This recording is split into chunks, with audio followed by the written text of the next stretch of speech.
حامدا ومصليا أما بعد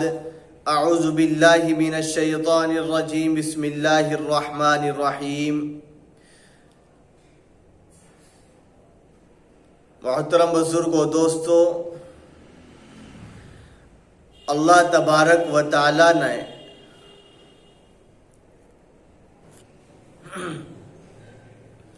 حامدا ومصليا أما بعد اعوذ باللہ من الشیطان الرجیم بسم اللہ الرحمن الرحیم۔ محترم بزرگوں دوستوں اور عزیز ساتھیوں اور دینی بھائیوں، یہ قرآن مقدس اللہ تبارک و تعالی کا آخری کلام ہے۔ یہ اللہ تبارک و تعالی کی آخری کتاب ہے، لیکن ہدایت کا ذریعہ ہے۔ یہ قرآن مقدس اللہ نے کس نبی پر نازل فرمایا معلوم ہونا چاہیے، کتنے عرصے میں نازل فرمایا معلوم ہونا چاہیے۔ ہم قرآن مقدس سے کوسوں دور ہیں، اس کے الفاظوں کو نہ پڑھا جاتا ہے نہ سمجھا جاتا ہے۔ اللہ تعالیٰ نے قرآن مقدس میں کیا فرمایا،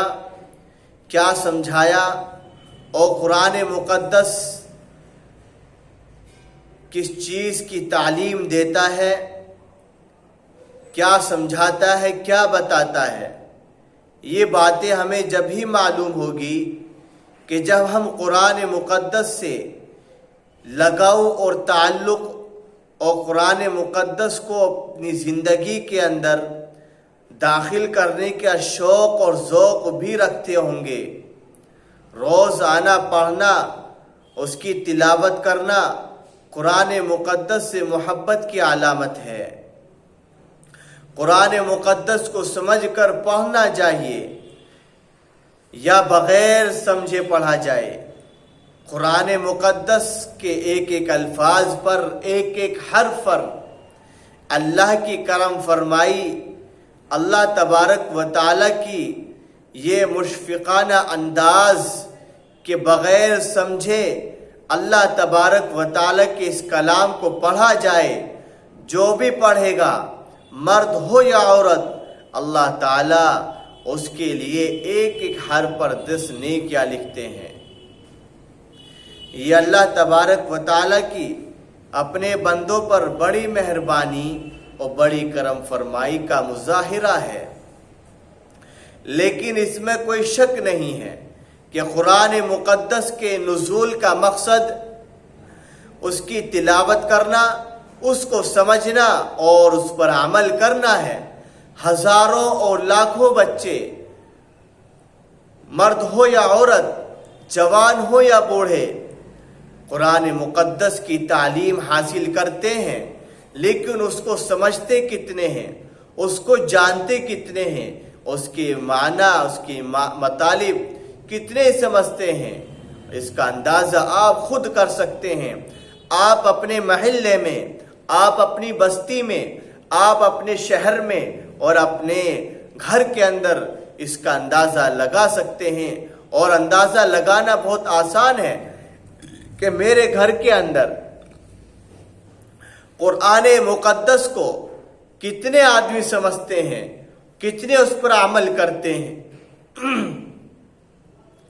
لیکن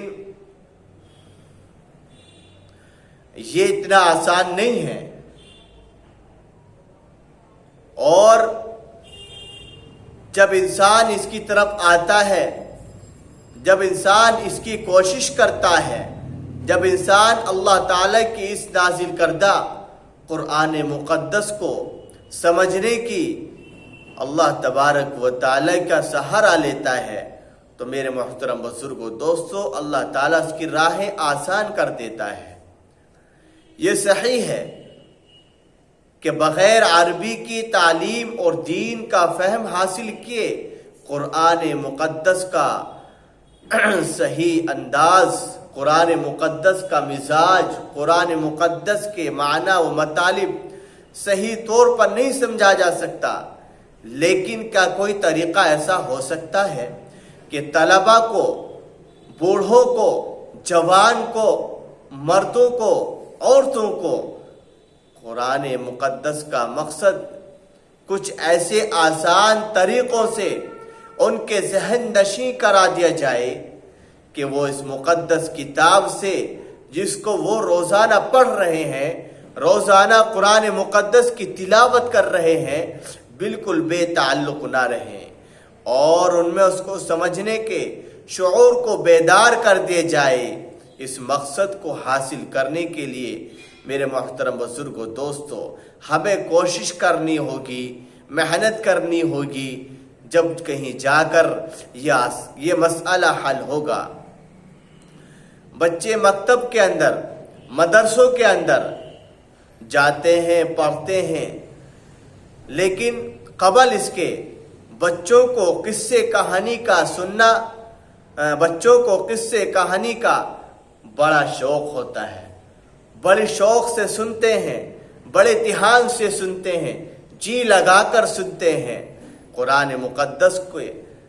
مقدس کے بنیادی اصول اور نبیوں کے آنے کا مقصد اور ان کے قصے کہانی اور ان کے واقعات، حضور پاک صلی اللہ علیہ وسلم کی زندگی، آپ کی سیرت اور آپ کے طرز حیات زندگی اور دیگر ضروری امور کی جو نشاندہی کرانی ہے۔ میرے محترم بزرگوں، دوستو، استاد محترم اپنی زبان سے ان قصوں کی، ان کہانی کی، ان تعلیم کی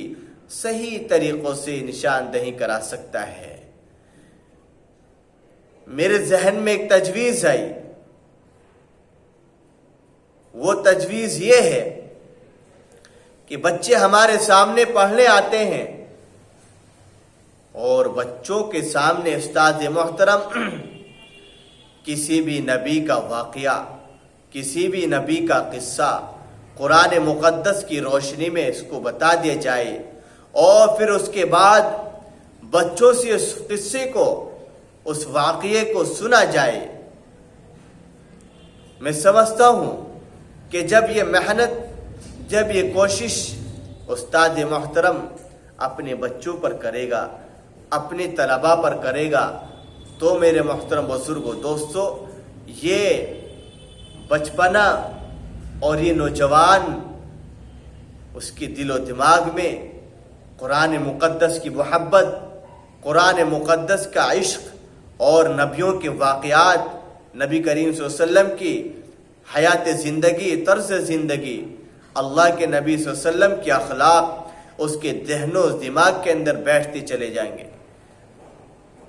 اس کا دل روشن ہوگا، اس کا دل تاریکی سے ختم ہو کر، ظلمتیں چھٹ کر روشنی کی طرف آئے گا، اور پھر اس کا دل، اس کا دماغ، اس کا ذہن اچھی چیزوں کو قبول کرے گا۔ قرآن مقدس جو چاہتا ہے، جو مزاج رکھتا ہے، اس کا دل و دماغ اسی کو قبول کرے گا۔ اور ایک فائدہ یہ بھی ہوگا کہ جب بچہ قرآن مقدس کو پڑھے گا اور پڑھتا پڑھتا حضرت آدم علیہ السلام کا نام آ گیا، پڑھتے پڑھتے بچے کے سامنے قرآن مقدس کی تلاوت کر رہا ہے، اس کے سامنے حضرت نوح علیہ السلام کا ذکر آ گیا، نام آ گیا، یا حضرت ابراہیم علیہ السلام کا نام آ گیا،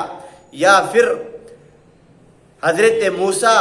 علیہ السلام کا نام آ گیا، یا حضرت ہارون علیہ السلام کا نام آ گیا، تو اس کے دل میں، اس کے دماغ میں فوراً جو اس کے استاد محترم نے واقعہ سنایا تھا، واقعہ بتایا تھا، اس کے دل و دماغ میں نبیوں کے جو واقعات اس کے دل و دماغ میں ڈالے تھے، فوراً اس کے تلاوت کرتے ہوئے جو زبان پر یہ الفاظ دوڑیں گے، میرے محترم بزرگوں، دوستو، فوراً اس کے دماغ میں حضرت نوح علیہ السلام کا قصہ گردش کرے گا، فوراً اس کے دل و دماغ میں حضرت موسیٰ علیہ السلام کا واقعہ گردش کرے گا، فوراً سمجھ جائے گا کہ میں نے اس واقعے کو اپنے استاد محترم سے سنا تھا، یہی وہ نام ہے جو قرآن مقدس میں میرے رب نے ذکر فرمایا ہے۔ میرے محترم بزرگوں دوستو، ہمیں اس طرف آنا ہوگا، اس طرف ہمیں کوشش کرنی ہوگی، ہمیں اس طرف اپنے آپ کو لگانا بھی ہوگا، اور بچوں کے دل و دماغ میں قرآن مقدس کے مفہوم کو، قرآن مقدس کے مزاج کو بٹھانا ہوگا، تاکہ آگے جا کر یہ بچے جوان ہوں گے، جوان ہو کر دین کی سمجھ بوجھ ان کے دل و دماغ میں رچی اور بسی ہوگی۔ پھر میرے محترم بزرگوں دوستو، دین کا کام کرنا ان کے لیے آسان ہوگا۔ اور پھر جو واقعات اس وقت میں، جو قصے کہانیاں اس وقت میں جو غیروں کی ہیں، جو بے سند واقعات ہیں، جو ادھر ادھر کی جو باتیں ہیں، قصے کہانیاں ہیں، ان سے ہمارا نوجوان بچہ دور ہوتا چلا جائے گا، اور ہمارے بچہ اللہ کے نبی صلی اللہ علیہ وسلم کی سیرت، قرآن مقدس کی سیرت، قرآن مقدس کی تعلیم اس کے دل اور دماغ میں بیٹھی ہوئی ہوگی۔ اور میرے محترم بزرگوں دوستو، پھر اس پر اللہ تبارک و تعالیٰ کی رحمتیں، اللہ کی برکتیں، اور اللہ تبارک و تعالیٰ کی کرم فرمائی، اللہ تبارک و تعالیٰ کی مہربانی پھر اس بندے پر، اس بچے پر، اس جوان پر، اس عورت پر عام ہوگی۔ تو اس لیے میرا محترم بزرگوں دوستو، ہمیں بھی اس کی فکر کرنی ہوگی، اور اپنے بچوں کو بھی اس پر آمادہ کرنا ہوگا۔ اللہ تعالی ہم سب کو عمل صالح کی توفیق عطا فرمائے، اور اللہ تبارک و تعالی ہمیں اس کام کی طرف آنے کی بھی اور اس کام کو کرنے کی بھی آسانیاں پیدا فرمائے۔ اللہ تعالی عمل کی توفیق عطا فرمائے۔ وآخر دعوانا ان الحمد للہ رب العالمین۔